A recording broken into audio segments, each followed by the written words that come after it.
저희 집은 얼마 전 며느리가 감기 몸살에 걸려 고생 중이에요. 죽을 끓여주고 좋아하는 갈비찜을 해주니 엄마 왜 이렇게 맛있어요? 입에 넣자마자 감기가 다 나왔어요. 하면서도 감출 수 없는 지친 안색이 영 속상합니다. 평소 워낙 밝고 애교 많은 아이라 시어머니 앞에서 아픈 티 안 내려고 더 애쓰는 모습에 하필 우리 며느리를 골라 아프게 한 감기 바이러스가 미워 죽겠어요. 밤낮으로 일교차가 심하니 모두 감기 조심하시라는 인사가 너무 길었네요. 저는 앞서 소개한 우리 강아지 같은 며느리와 함께 도란도란 한 집에 살고 있는 60대 여성입니다. 물론 제 큰아들 녀석도 함께 살고 있어요. 무뚝뚝하고 애교도 없는 아들 녀석이 어찌 이리 사랑스러운 여인을 만나게 되었는지 감사할 따름입니다. 흔히들 말하기를 복덩이라고 하지요. 아무래도 저희 며느리가 제게 행운을 가져다 준 것 같습니다. 지금 생각해도 참으로 신기하고 놀랍고 하늘에 감사한 일이 저에게 벌어졌거든요. 저는요, 7남매 중 6번째 딸로 태어났어요.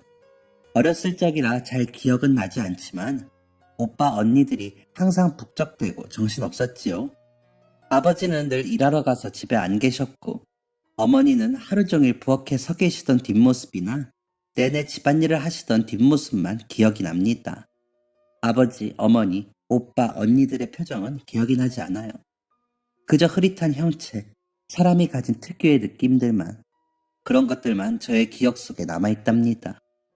제가 60인생을 살다 어릴 적 기억을 잃은 것이라면 차라리 나을지도 모르겠네요. 슬프지만 저는 실종되어 찾지 못한 아이로 부모님의 기억 속에 남아있습니다. 어느 날이었어요. 이유를 모른 채 갑자기 오빠들이 아버지 따라 할머니 댁에 가서 며칠 지낸다기에 둘째 오빠를 너무 따랐던 저는 오빠와 떨어지기 싫어 할머니 댁에 따라갔습니다. 장날에 할머니 따라 시장에 나갔다 여기서 기다려 할미 금방 사서 올게 하는 말 믿고 기다렸는데 할머니가 돌아오지 않으셨어요. 해가 질 때까지 화장실 가고 싶은 것도 꾹 참아가며 기다렸습니다. 그런데 할머니가 아닌 다른 아줌마가 제게 다가왔고 손을 잡고 따라갔는데 그 후로는 기억이 나지 않습니다. 방금 들려드린 이야기도 기억의 조각들을 억지로 끼워 맞췄으니 어딘가 사실이 아닌 부분이 있을지도 모르겠어요. 저는 그렇게 육아원, 흔히 생각하시는 보육원에서 자랐습니다. 제가 그곳에 자라는 동안에는 가족에게서 버려졌다고 생각하며 지냈습니다. 저를 육아원에 데려온 선생님도 제가 버려진 아이라고밖에 생각이 들지 않았다고 합니다. 진짜 어머니는 아니었지만 어머니처럼 저를 아껴주셨던 선생님 덕분에 그곳에서 자라는 시간은 제법 빠르게 흘렀어요. 16인가 17인가 되었을 때는 육아원에서 빨래와 일을 도우며 야간 학교에 다녔습니다. 야간 학교를 다닌다고 해서 정상적으로 학교를 다녔던 아이들만큼 배우진 못했겠지만 글씨 한 톨이라도 다르게 배우지 않기 위해서 최선을 다했습니다. 열심히 공부했어요. 그런 저의 모습이 선생님께는 제법 어른스럽게 보여졌나 봅니다. 저는 평소처럼 육아원 옥상에 있는 빨랫줄에 빨래를 널고 있었어요. 선생님이 그런 저를 따라 옥상으로 올라오셨습니다. 선이야, 빨래 맞니? 아니에요, 선생님. 거의 다 널었어요. 내려와서 따뜻한 우유 한 잔 해라. 선생님은 옥상 아래에 있는 다락방에 자리를 만들어 그곳으로 저를 부르셨습니다.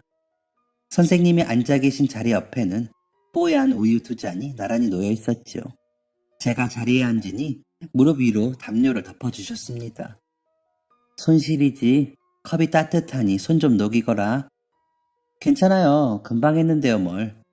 곧 눈이 올 것 같구나. 눈 좀 안 왔으면 좋겠어요. 그거 쌓이면 또 치워야 하고 길 미끄러워 애들 다치기나 하고. 보통 아이들은 너처럼 생각하지 않아. 눈이 오면 예쁘고 신난다고 좋아하지. 선생님은 웃으며 제 머리를 쓰다듬어 주셨지만 저는 어쩐지 웃음이 나오지 않았습니다. 억지로 따라 웃으며 생각했습니다. 난 보통 아이가 될 수 없겠구나. 네가 이곳에 처음 왔을 때도 오늘처럼 눈이 올 듯 말 듯한 하늘이었다.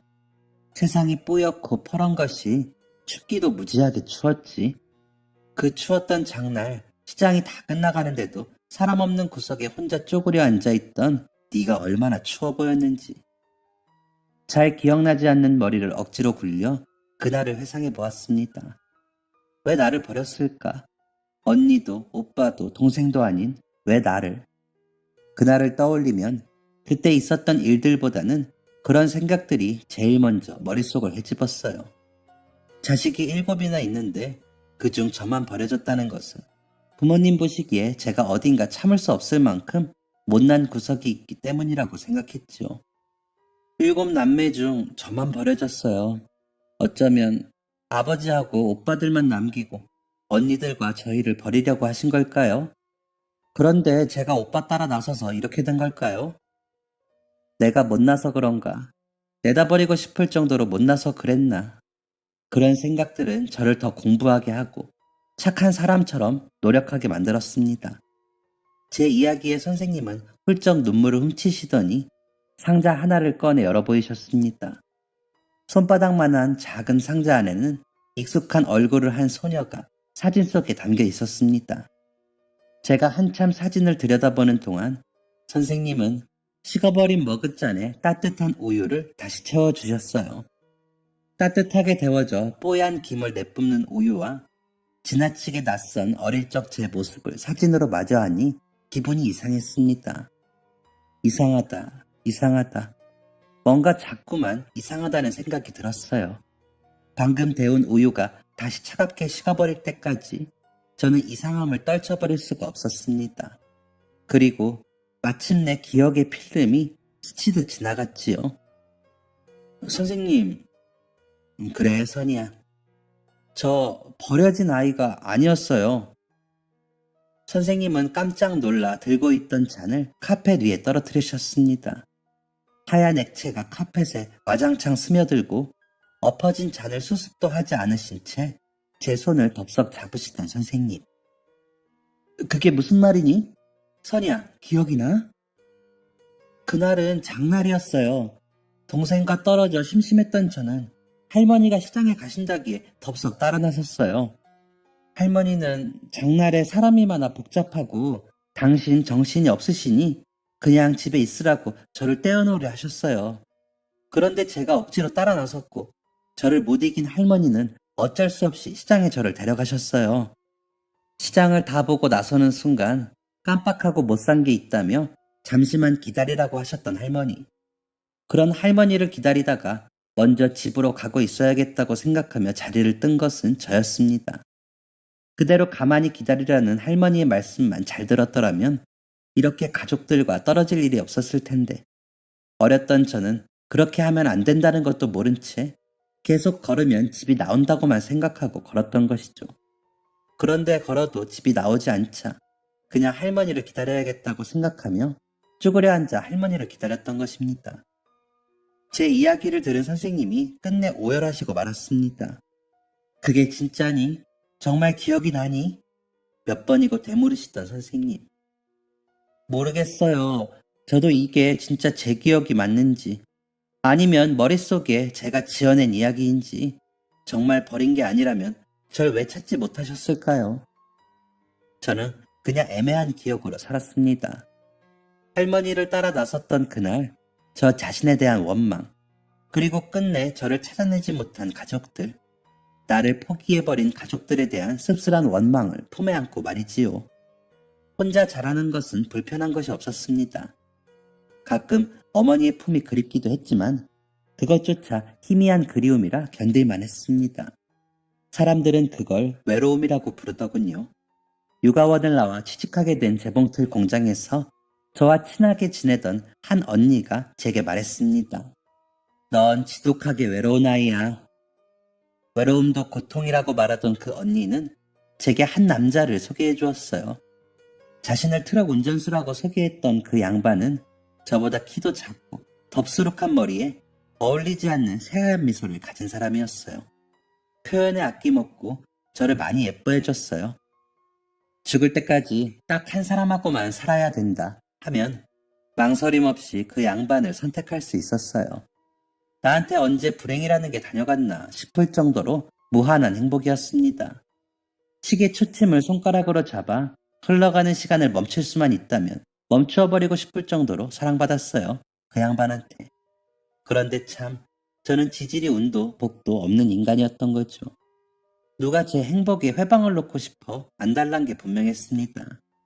트럭 운전수였던 그 양반, 무엇이 그리 급했는지 저와 자식 새끼들 남겨두고 먼저 하늘로 가버렸어요. 일부러 이 이야기를 쓰면서 그 양반 이야기는 조금만 쓰려고 노력했어요. 너무 애틋해서. 이 몇 줄 쓰는데도 눈물이 나서 혼났어요. 남편 이야기는 최대한 짧게 쓰려고요. 너무 길게 썼다간 우느라 이야기를 마무리 못할 것 같아서. 남편이 그렇게 세상을 떠나고 제게는 2명의 자식이 남아있었습니다. 저를 닮아 무뚝뚝하고 애교 없는 첫째 아들과 남편을 닮아 서글서글하고 웃음이 많은 둘째 아들. 아이들은 아빠가 숨을 거두었다는 사실에 많이 슬퍼했어요. 둘째가 너무 많이 울기에 왜 그렇게 많이 우냐, 울지 마라 했더니 엄마가 계속 울잖아 라며 제가 울음을 그칠 때까지 함께 울어주던 둘째. 아직 어린 자식들을 보며 저의 슬픔을 조금 미뤄야겠다는 생각을 했습니다. 아빠는 없지만 엄마가 있으니까 절대 이 아이들을 지독하게 슬프거나 지독하게 외롭게는 만들지 말아야겠다는 생각을 했어요. 그렇게 저는 사랑받는 아내이자 여리고 여린 엄마에서 강하고 엄격한 엄마가 되어야 했습니다. 2 아들을 지켜내기 위해서라면 강해지는 것은 그리 어렵지 않더라고요. 그런 엄마의 마음을 아는 건지 아들놈들은 하루가 멀다 하고 쑥쑥 잘 자라주었습니다. 하루는 고등학생이 된 첫째 아들을 데리고 마트에 갔는데 어떤 꼬마 아이가 마트 안에서 뛰어다니다가 넘어져서 음료수를 제 옷에 쏟아버렸어요. 애가 어디 다친 건 아닌지 걱정되어 아이를 일으켜주려는데 아이 엄마가 달려오더니 제 손을 탁 뿌리치더라고요. 자식이 넘어졌는데 걱정되는 건 당연한 일이지만 어쩐지 살짝 뻘쭘하기도 했습니다. 같이 갔던 첫째 아들이 제 옷에 묻은 음료를 닦아주고 있는데 그 아이 엄마가 먼저 버럭 소리를 지르며 이야기하더군요. 우리 애가 아직 어려요. 그리고 애가 그럴 수도 있죠. 저는 깜짝 놀라 그 아이 엄마를 바라봤습니다. 저도 아들도 아무 말도 하지 않았거든요. 마트에서 장을 보던 사람들이 흘끔흘끔 저희 쪽을 보기 시작했어요. 잘못한 건 없었지만 왠지 모르게 주눅이 들어 부끄러워지려던 찰나. 이봐요 아줌마, 애는 그럴 수 있지만 아줌마는 그러면 안 되는 거 아니에요? 어머, 뭐? 너 뭐라고 그랬니? 뭐? 왜 다짜고짜 반말이세요? 애가 보고 뭘 배우겠습니까? 그쪽 애가 저희 어머니랑 부딪힌 것도 아니고 혼자 넘어지다가 음료수 쏟아서 옷 버렸으면 어른한테 사과부터 하라고 가르치셔야 하는 거 아닌가요? 그래도 된다고 가르치는 게 아니라 지금 무슨 소리 하는 거야? 이렇게 소리 지르고 반말하고 그러면 그쪽 애가 그대로 큰다고요. 애한테 사과시키기가 죽어도 싫으심 어머니께서 애 대신 사과를 하세요. 그래야 애가 이럴 땐 사과를 해야 하는구나. 내가 잘못해놓고 사과 안 하면 우리 엄마가 나 대신 사과하는구나. 똑바로 보고 배우지 않겠어요? 찬호야 그만해라. 가자. 첫째 아들이 일부러 사람들 들으라는 듯이 큰 소리로 아이의 엄마를 나무랐습니다. 고등학생이 다 큰 어른을 나무란다는 표현이 맞는지는 모르겠지만 누가 봐도 나무라는 소리였죠. 사람이 1명 2명 더 몰려들기에 얼른 아들을 데리고 나가야겠다는 생각이 들었어요.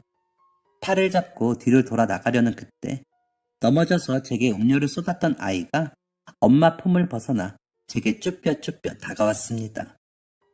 죄송해요. 생각하지도 못했던 아이의 자발적인 사과에 구경하고 있던 사람들이 하나둘 흥미를 잃고 흩어졌어요. 저는 부끄러워하면서도 숨지 않고 사과를 건네는 아이의 모습이 기특해 꼭 안아주었습니다. 그런 저를 물끄러미 바라보던 큰아들. 그때 아들은 속으로 무슨 생각을 했을까요? 정작 기특하다고 안아주어야 할 것은 남의 자식이 아니라 저의 자식이었는지도 모르겠네요. 그날 집으로 돌아가면서 아들이 제게 물었습니다. 엄마, 아까 내가 그렇게 한 행동이 그 아이에게 상처가 될 수도 있을까? 내 생각에 우리 아들이 한 행동은 그럴만 했다고 봐. 아들 덕분에 엄마 속이 통쾌했고, 그 아이 엄마도 분명히 배우는 게 있었을 거야. 진짜 어른보다 더 어른스러운 생각을 가졌더구나, 우리 아들. 그렇지만 상대가 너보다 어른이기도 했고, 그곳은 공공장소이었으니, 다음부터는 좋게, 작은 목소리로 말할 줄도 알아야 해. 모두가 듣는 곳에서 그렇게 큰 소리로 말하는 것보다 아이 엄마에게만 들릴 정도로 잘 이야기했더라면 어땠을까? 물론 너무 잘했어. 우리 아들, 엄마 든든해. 그 후로도 큰아들 녀석은 불의에 참지 않고 나서서 바로 잡을 줄 아는 사람이 되었습니다. 가끔 울분에 차 목소리가 커질 때가 있어 종종 오해를 사기도 했지만 말하는 내용을 들어본 사람들은 하나같이 아들 녀석을 칭찬하기 바빴어요. 어쩜 저렇게 맞는 말만 하고 약자를 배려할 줄 아느냐고. 다니던 공장이 폐업을 하고 한정식 집에서 주방 보조로 일한 지 10년 하고도 5년. 하루는 매일같이 식당 앞으로 폐지를 주우러 오시던 한 어르신이 저를 보고 달려오셨습니다. 아이고, 찬우 엄마. 오늘은 일찍 나오셨네요. 이거 먹어요. 어르신께서 내민 것은 편의점에 파는 오렌지 주스였습니다. 샛노란 색깔이 저절로 상큼한 맛을 가늠하게 하는 비주얼이었어요. 어쩐지 꽤 기쁘고 초롱초롱한 눈빛으로 저를 바라보시는 어르신. 무언가 대단히 하고 싶은 말씀이 있는 것처럼 보였습니다. 감사합니다. 잘 마실게요. 저기, 내가 얼마 전에 찬우를 만난 것 같아. 저 옆에 동네 들어가는 오르막 있잖아. 평소처럼 밤 늦은 시간에 골목을 도는데 낑낑거리며 무겁던 리어카가 쑥 가벼워지는 거요. 아이고 일났다. 박스가 쏟아졌나 보다 하고 뒤를 돌았는데 번칠하니 잘생긴 총각 하나가 덤덤하니 밀고 있는 거 아니겠어? 뭐 하는겨? 하고 물으니 일단 가세요 어르신 하는데 찬호 엄마가 생각났어. 에이 설마 저희 아들이겠어요. 요즘 일 때문에 야근하느라 맨날 늦는데.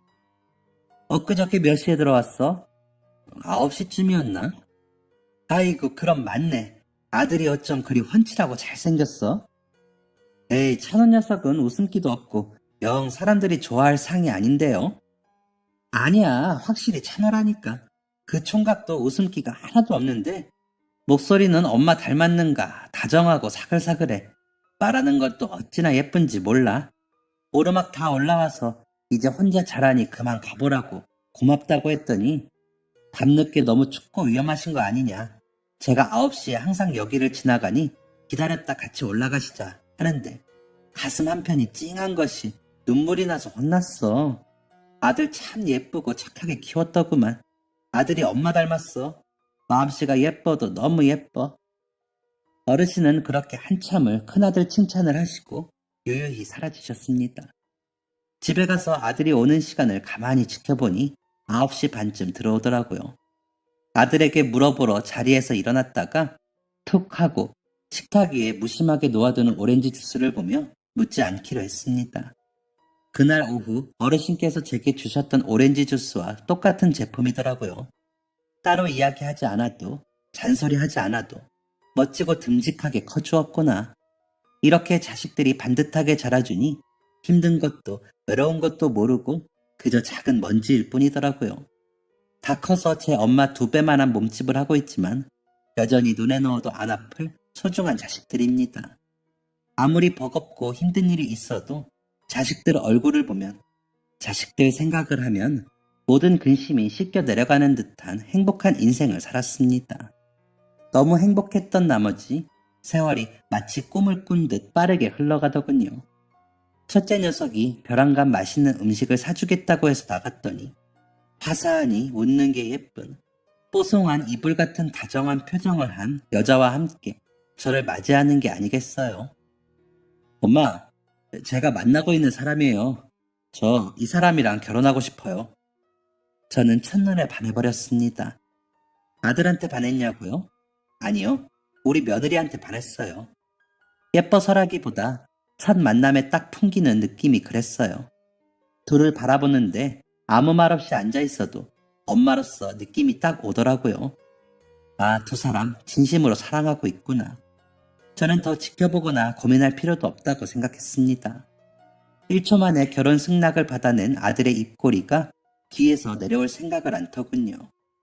희정씨, 내가 아들 낳고 30년 살면서 찬호가 이렇게 활짝 웃는 얼굴은 처음 봐요. 우리 아들 활짝 웃을 수 있게 해줘서 고마워요. 아니에요, 어머님. 저도 연애하며 이렇게 활짝 웃는 얼굴은 처음 봐요. 아무래도 찬호 씨는 이렇게 어머님하고 저하고 가족이 되는 게 너무 행복해서 그런 것 같아요.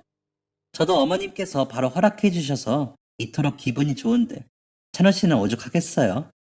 어머님, 찬호 씨 이 행복 오래오래 제가 함께 하고 싶어요. 저희 두 사람 얼굴이 특출나게 예쁜 부부는 아니더라도 마음씨 하나는 예쁜 부부로 그렇게 행복하게 살게요. 어머님께서 가장 가까이에서 지켜봐 주세요. 저 배울 게 많아요, 어머님. 내가 알려줄 게 뭐가 있어요. 이미 이 자체로 훌륭하고 예쁜데 우리 아들과 가족이 되어주셔서 고마워요. 그렇게 큰 아들은 결혼을 하게 되었고 저는 그동안 준비해두었던 주택 청약으로 아들에게 집 한 채를 해줄 수 있게 되었어요. 반듯하고 듬직하게 자라준 아들에 대한 선물이자 보잘것없는 우리 아들, 사랑해주는 며느리에 대한 보답이었습니다. 화려하고 넓은 평수의 좋은 아파트는 아니었지만 두 사람 미래에 자식 낳고 적당히 살기에는 문제가 없을 만한 가정의 화목을 진심으로 응원했습니다. 큰아들을 보내고 나니 살던 집에는 둘째 아들과 저 둘만 남았습니다. 대학을 졸업하고 나서도 원하는 직장에 가기 위해 열심히 준비하던 둘째는 결국 바라던 바를 이루어 해외에 있는 지사로 출근을 앞두고 있었어요. 6개월 뒤엔 국경을 넘어 떨어져 지내야 한다는 사실에 저도 첫째도 많이 안쓰러운 마음이었습니다.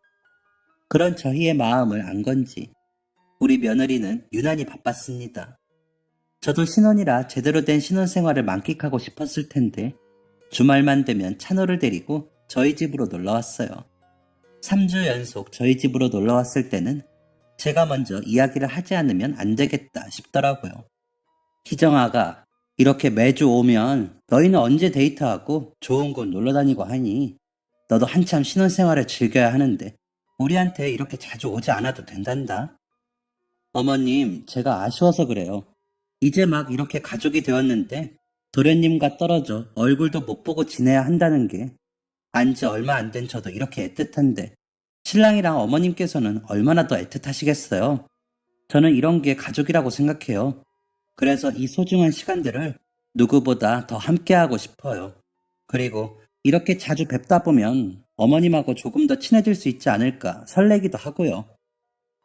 어떻게 그렇게 말까지 예쁘게 하니? 너무 예쁘고 고마운 마음에 내가 더 할 말이 없구나. 그래도 언제든지 부부끼리 시간이 필요할 땐 망설이지 말거라. 김찬호, 김수호, 오희정, 너희 셋 다 나에게는 가족이고 가족은 누가 누구를 특별히 더 위해야 한다는 건 없어. 너의 따뜻한 마음 하나로 우린 벌써 이렇게 행복한 가족이 되어 있잖니. 오늘은 밖에서 사 먹는 밥 말고 오랜만에 엄마가 실력 발휘 좀 해야겠다. 희정아가 갈비찜 좋아한다면서?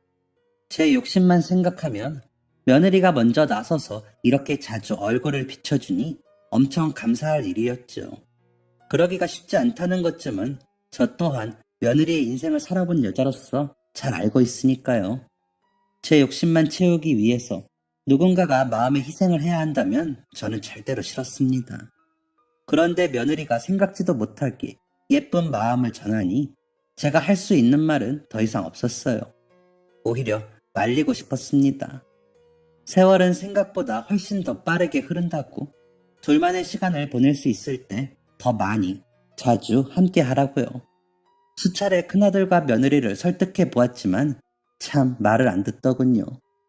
울컥하는 얼굴로 제게 어머님, 저희가 오는 게 싫으셔요? 했을 때는 두 손 두 발 다 들었습니다. 어찌 이리 사랑스러운지요. 제가 딸이 없고 아들만 둘이라 이런 애교에 그냥 무너지게 되더군요. 어찌나 애교가 많은지 다 나열하고 싶지만 며느리 사랑 팔불출처럼 보일까 망설이게 되네요. 6개월 정도의 시간이 흐르고 둘째 수호가 해외로 나갈 준비에 한창이었습니다. 우리 아들 보고 싶어서 어쩌나? 엄마, 내가 돈 많이 벌어서 비행기표 끊어줄 테니까 꼭 놀러와. 알았지? 엄마가 해외 나갈 시간이 어딨어. 일해야 하는데. 영상통화 자주 하자. 엄마, 내가 돈 많이 벌면 엄마 일 그만둬야지. 내가 그러려고 해외까지 가서 일하는 건데. 우리 엄마, 이제 힘든 식당 일 그만하시라고. 난 6개월이나 기다린 것도 억울해 죽겠어. 빨리 일해서 돈 벌어야 하는데. 그래야 우리 엄마 조금이라도 더 젊을 때 일 그만두고 여행 다니는데. 아이고, 우리 아들 진짜 다 컸네. 이런 말도 할 줄 알고. 근데 있지, 수호야. 엄마는 네가 돈 벌어서 너 위해 쓰는 게 진짜 행복한 거야. 우리 아들이 엄마 위해 힘들게 돈 벌고 그런 건 엄마가 별로 안 행복해. 힘들게 벌어서 자기 자신을 위해 쓸 줄 아는 그런 아들이 더 자랑스럽지. 아이고, 그러셔? 엄마, 아들 생각하시는 마음은 알겠다만 일단 해외여행 가보고 말씀하셔. 이놈이 엄마 해외 안 가봤다고 놀리는 거요? 내가 우리 가족 최초로 비행기 탄다. 엄마, 부럽지? 내가 하고 싶은 일 이렇게 당당하게 할 수 있었던 거 다 엄마 덕분인 거 알지? 우리 엄마 사랑해. 뽀뽀. 야, 징그럽다. 그만해, 수호야. 저를 떠나보내는 제 마음이 헛헛한 것을 눈치챈 것인지 진지한 소리를 하다가도 돌변해서 애교를 부리는 아들의 모습에 슬픔도 잠깐 행복한 온기가 집안을 가득 채웠습니다. 둘째가 해외로 가고 나면 첫째가 장가를 갔던 날보다 2배로 더 허전하겠지요. 그땐 정말 저만 남아있을 테니까요. 벽에 걸린 남편의 사진을 물끄러미 바라보다 괜히 혼잣말을 중얼거려 보았습니다. 여보, 애들이 정말 눈 깜짝할 사이에 커버렸어. 예전에는 수호가 엄마 뽀뽀하자고 달려들면 놀린다고 일부러 저리 가라, 징그럽다 그랬는데 이제 진짜 다 큰 놈이 뽀뽀하자고 주둥이를 들이미니 참말 징그럽다. 그치 여보? 당신이 살아있었다면 찬호, 수호 다 떠나보낸 집에도 온기가 있을 텐데 나 솔직히 조금은 무서워요. 그래도 당신 떠났던 그때처럼 나 또 건강한 정신으로 잘 버틸 수 있겠지? 먼저 간 죄로 오늘도 나 위해, 애들 위해 기도 많이 해줘요. 보고 싶소, 동석씨. 그날 밤은 왠지 쉽게 잠에 들기 어려웠습니다.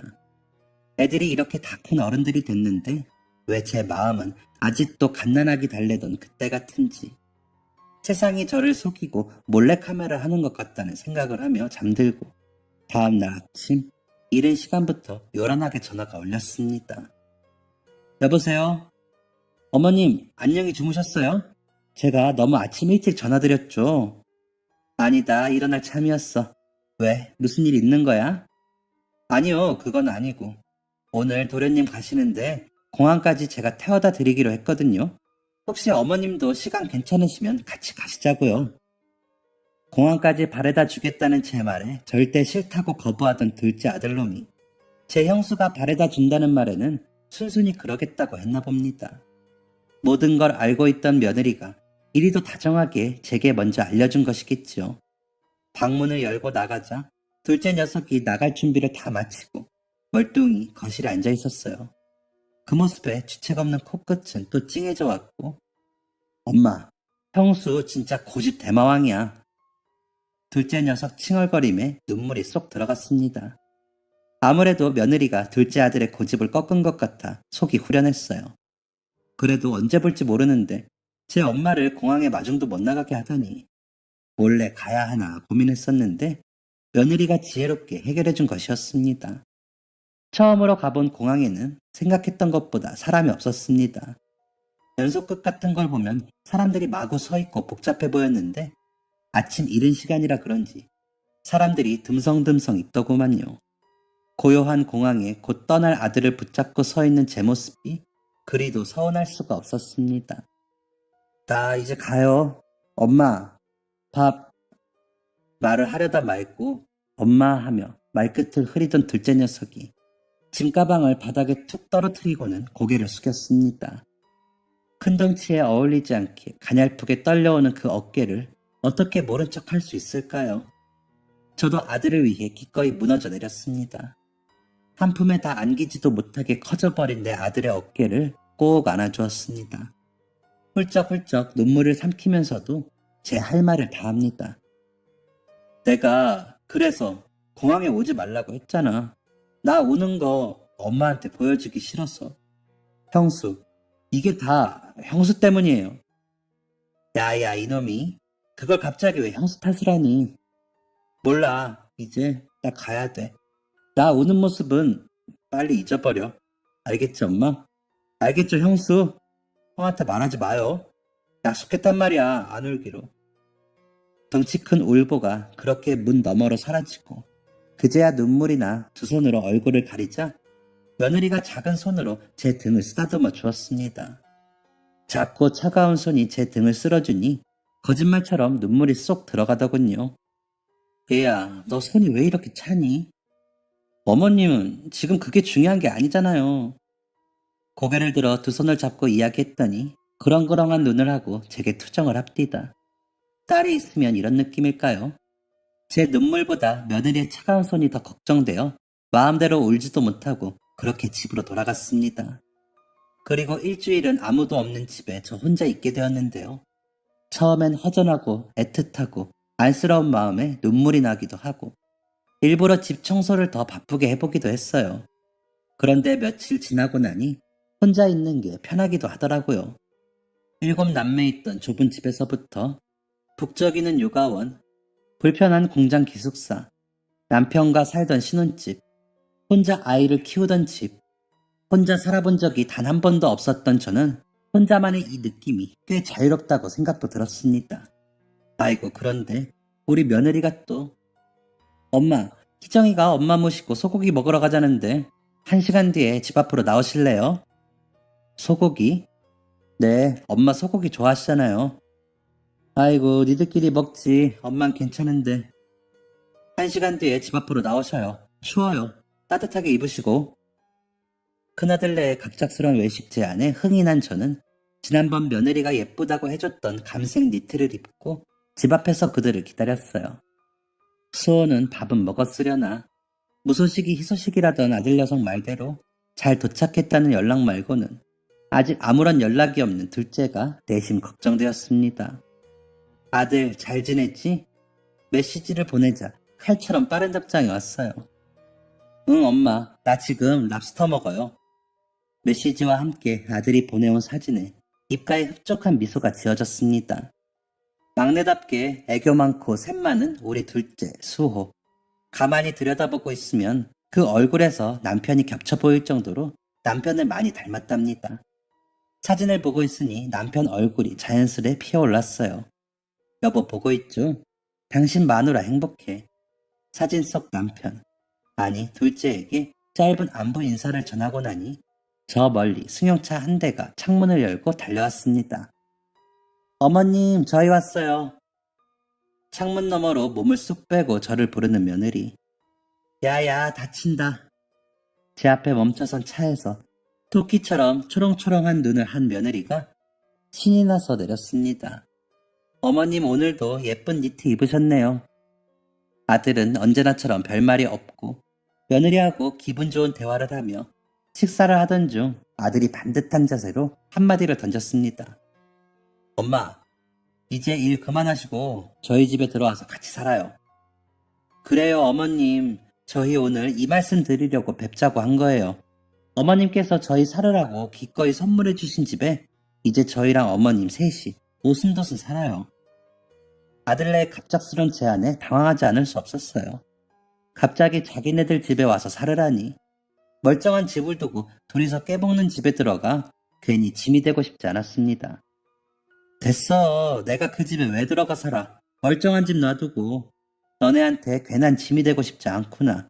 그래도 어떤 마음으로 하는 말인지는 나도 알고 있으니 그것만으로 충분히 고맙다. 엄마 생각은 여기까지만 하고 니들도 니들 즐기면서 살아. 아니에요, 어머님. 짐이라뇨. 저희는 그저 어머님하고 셋이 같이 살면 더 행복할 것 같아서 그래요. 제가 엄마가 일찍 돌아가셔서 요즘 어머님을 뵙고 집에 돌아가면 마음이 허전해요. 그러다 어머님을 뵈면 꼭 엄마를 보는 것 같아 행복하고. 엄마가 부담스러우면 우리도 강요드리진 못하겠지만 희정이도 진심이고 나도 진심이니 엄마도 안 좋은 생각은 마시고 있는 그대로 생각해 보셔요. 엄마, 같이 살면 좋잖아. 아들과 며느리는 각자의 생각이 있는 듯 보였습니다. 이 나이에 아들네에 들어가 사는 고리타분한 시어머니가 되고 싶지 않았던 저는 당연히 거절부터 했어요. 하지만 며느리의 말이 자꾸만 마음을 울리더군요. 제가 며느리를 보며 딸이 있었으면 이랬을까 하던 순간들에 며느리도 비슷한 생각을 하고 있었다니. 우리가 정말 딸과 엄마 사이가 되기는 어려울 수 있겠지만 남편뿐만 아니라 남편의 어머니까지 이렇게 진심으로 다해주는 우리 며느리에게 저도 조그만 위로가 되어주고 싶었습니다. 식사를 하는 내내 말없이 고민만 했던 것 같아요. 혹여나 이 선택이 훗날 가정의 불화를 불러오진 않을까. 저들 먹고 살기에도 빠듯할 텐데 늙은 어미 모시고 살며 힘들어하진 않을까. 어머님, 그럼 저 어머님 말고 엄마라고 부르는 것만이라도 허락해 주실 수 있을까요?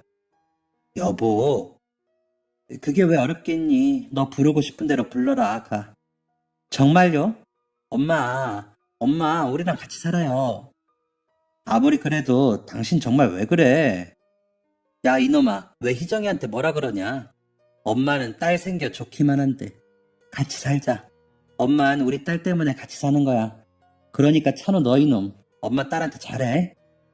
저희 셋은 그렇게 또 다른 의미의 가족이 되어 행복한 나날을 보냈습니다. 며느리는 애교 있는 말투와는 달리 강하고 멋진 구석이 있는 사람이더구만요. 며느리에게 첫눈에 반했던 저는 알면 알수록 매력이 넘치는 며느리에게 푹 빠져버렸습니다. 어렸을 때부터 가족에 대한 갈증에 늘 목말라 있었던 저는 정말 죽어도 소원이 없을 정도로 행복했어요. 이 모든 행복이 희정이가 오고 나서부터라고 생각하니 더 예뻐 보일 수밖에요. 그러던 어느 날 며느리가 내 입 클로바보다 더 큰 행운을 제게 가져다 주고 말았습니다. 며느리가 저와 함께 밥을 하다가 손뼉을 딱 치더니 반찬통을 열어 반찬을 덜어 담더라고요. 왜 그러니? 엄마, 우리 윗집 사는 부부가 있는데 우리 부부가 친하게 지내고 있거든요. 그 친구가 지금 임신 막달이에요. 지난번에 만났을 때 잡채 먹고 싶다고 했었는데 하다 보니 갑자기 생각나서요. 저 지금 금방 갖다 주고만 올게요. 여럿이 나눠 먹으면 더 맛있잖아요. 윗집 부부와 제법 친해진 모양인지 반찬을 나눠주고 온다는 말에 마음씨 착한 것. 그러려니 하고 기다리는데 얼마 지나지 않아 쭈뼛쭈뼛 조심스러운 모양새로 돌아와 제 눈치를 봤습니다. 왜? 별로 맛이 없다 그러던? 그게 아니라 엄마, 저희 윗집네랑 같이 식사하실래요? 지금 윗집도 제 친구랑 시어머님밖에 없고 저희도 지금 둘뿐이니 여자들끼리 만나서 맛있는 거 나눠 먹어요. 에이, 난 그런 거 잘 못하는데 난 괜찮으니 너 혼자 가서 먹고 오너라. 아이, 엄마, 같이 가서 먹어야 맛있죠. 사실 지금 윗집에 제가 좋아하는 갈비찜도 있고 엄마가 좋아하시는 전복구이도 있단 말이에요. 네? 같이 가요. 그이도 퇴근해서 좀 이따 온대요. 혹시 폭풍 애교라는 말 아시나요? 폭풍처럼 애교를 피운다. 뭐 그런 뜻이라네요. 우리 며느리의 주특기는 폭풍 애교입니다. 그런데 또 그 애교를 제 남편한테 안 하고 꼭 저한테 그래요. 제가 뭔가를 망설이거나 눈치 보며 빠지고 싶어 할 때 며느리는 폭풍 애교 기술을 이용해 저를 유혹하지요. 딸의 애교 앞에 무너져주는 엄마 역할도 참 재미있습니다. 저는 또 못 이기는 척 며느리와 함께 윗집으로 올라갔어요. 방금 만든 잡채와 대구탕을 냄비채에 가지고요. 어서 오세요. 아유, 무거우시죠? 이리 주세요. 안녕하세요. 추면에 실례하겠습니다. 아이, 딸 친구네 놀러왔다 생각하세요. 어머님 해주신 잡채가 너무 맛있어서 뱃속 아가가 꼭 젖먹구이로 대접해 드리래요. 처음 본 사이인데도 살갑게 이야기하는 모습이 꼭 우리 희정이를 닮았더라고요. 밝게 맞이해주는 모습에 정말 딸의 친구를 만나기라도 한 것 마냥 마음이 편안해졌습니다. 내 여자가 식탁에 마주 앉아 나누는 대화는 아주 따뜻했습니다. 뱃속의 아가 이야기부터 처음 아들네가 이사와 윗집 부부를 만난 이야기까지. 딸 친구의 시어머니라는 사람도 그날 처음 희정이를 만났는데 자기 며느리와 성격이 너무 비슷해서 신기했다고 하더군요. 며느리들의 우수한 친화력으로 저희는 빠르게 언니 동생 사이가 되었습니다. 생각이 통하고 마음이 통하니 대화는 점점 재밌어져 갔습니다. 한참 이야기가 무르익어 갈 때쯤 눈치 없는 초인종이 울리고 아들 녀석과 친구 남편이 들어왔습니다. 남의 집을 자기네 집 드나들듯 익숙하게 들어오는 모습이 제가 아는 제 아들이 맞나 싶을 정도로 낯설고 신기했어요. 몰랐던 아들의 또 다른 모습을 본 셈이지요. 여보, 앉아있어. 내가 가져올게. 아니야. 여보 한참 이야기 중 아니었어? 우리 건 우리가 할게. 엎치락 뒤치락 서로 자기가 하겠다며 아웅다웅대는 모습에 분위기는 제법 어수선해졌어요. 어수선한 틈을 타 찻잔 2개를 가져온 동생이 거실로 가자며 눈짓을 했어요. 식사를 끝마쳤으니 자리에서 빠져주는 게 자기들끼리 편하기도 할 것 같아 저도 자리에서 일어나 거실로 갔습니다. 언니, 이거 마셔봐요. 별건 아니고 보리차. 고소하고 좋네. 보리차가 이렇게 맛있었던가? 그치, 맛있지? 내가 어렸을 때부터 보리차를 참 좋아했어요. 우리 언니가 나 밤에 잠 안 자면 어떻게든 재워보려고 따뜻하게 끓여줬거든. 언니가 참 착했네. 언니는 몇 살이셔? 제 바로 위에 언니인데 어렸을 때 실종돼서 죽었는지 살았는지 몰라요. 그 언니가 살아있었으면 지금 딱 언니 나이네. 저런 마음이 많이 안 좋겠어. 그때 언니 오빠들 우리 집 비좁고 정신없어서 엄마가 나 못 챙겨줄 때 어린 나 챙겨준 건 언니뿐이었거든요. 근데 언니는 언니만 보는 나는 몰라주고 둘째 오빠랑 떨어지기 싫다고 아버지 따라 가버렸어요. 우리 집이 잠깐 어려워서 딸 반, 아들 반 나눠서 떨어져 산 적이 있었거든. 거기서부터 이야기가 조금 이상하게 느껴졌습니다. 흐릿한 기억이지만 제게 남아있는 저의 어린 시절 이야기와 너무 비슷했기 때문이죠. 하지만 동생이 잠이 안 와 보리차를 끓여준 기억 같은 건 제게 없었기에 확신할 수가 없었어요. 난 그때 언니랑 떨어져서 살아야 한다는 것도 서러워서 맨날 울었는데 언니가 없어졌다는 말을 듣고 그 어린애가 우리 아버지한테 언니 어디 갔다 버렸냐고 소리 지르고 울었다니까. 말을 하며 살짝 울먹이는 그 얼굴을 천천히 뜯어보았습니다. 수치 없어 희미한 눈썹, 둥글게 아래로 떨어지는 눈꼬리, 동그란 코. 그때 애통함이 사라지질 않아서 아직도 다 낡은 언니 사진을 이렇게 들고 다녀요. 한번 볼래요? 떨어지지 않는 시선을 겨우 떼어냈고 사진 속 어린아이를 바라보았습니다. 지금 생각해보면 그때 제가 심장마비로 실려가지 않은 것이 천만 다행이에요. 저는 덜덜 떨리는 손을 주체할 수가 없었어요. 언니, 왜 그래요, 언니? 엄마, 엄마! 동생과 아들, 딸이 소리치는 소리가 머리 뒤로 멀어지는 느낌이 들더니 몇 초 잠깐 정신을 잃었습니다. 아들이 저를 등에 업고 희정이가 옆에서 엉엉 우는 소리에 정신이 없어 정신이 들었어요. 야, 찬호야, 나 괜찮다. 내려라. 엄마 괜찮으신 거예요? 여보, 그래도 어머님 병원을 가셔야 하지 않을까? 아니다. 나 괜찮다. 그보다 더 중요한 게 있어. 본의 아니게 모두를 놀라게 한 게 미안해서 저는 서둘러 자리에 앉았어요. 괜찮다. 걱정 안 해도 된다. 그리고 여전히 두근거리고 떨리는 마음으로 딸 친구, 시어머니, 그러니까 오늘부터 내 동생 하기로 했던 그 여인의 두 손을 붙잡았습니다. 두 눈에 눈물이 그렁그렁 한 손으로 심장을 부여잡은 동생은 무언가를 직감한 듯 고개를 끄덕였어요. 자꾸만 목이 메어 아무 말도 나오지 않는 저를 대신해 동생이 먼저 입을 열었습니다. 언니, 우리 언니 맞지? 정임이 언니 맞지? 뭐가? 언니, 어디 갔었어? 그동안 어떻게 살았어? 나 버리고 어디로 갔었어? 오가, 너 진짜 오기 맞니? 오가. 저희 자매는 자식들이 보고 있는 앞에서 체면도 차리지 못하고 목 놓아 울어버렸습니다. 엉엉 소리내며 끌어안고 눈물을 흘리는 저희가 의아했을 텐데도 그 어느 누구 먼저 나서서 이유를 묻지 않았어요. 50년 만에 만난 나의 동생이 일부러 보리차를 내어주며 눈빛으로 하염없이 저를 의심하는 동안에도 저는 동생을 먼저 알아보지 못했던 것이지요. 나밖에 몰랐던 동생이 제가 떠나고 얼마나 힘들어했을지. 이제야 오래된 기억 모든 것이 기억나기 시작했습니다.